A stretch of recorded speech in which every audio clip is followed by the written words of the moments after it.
In Jamaica, yeah, I pick up breakfast on the floor, you know.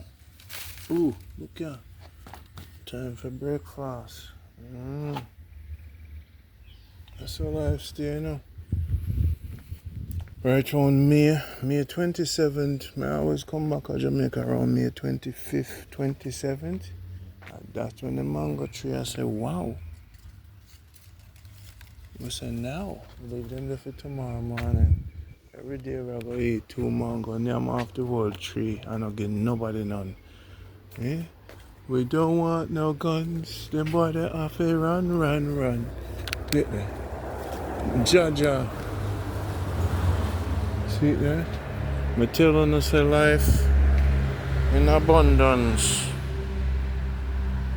This is Jamaica good life. The life where y'all live is good too.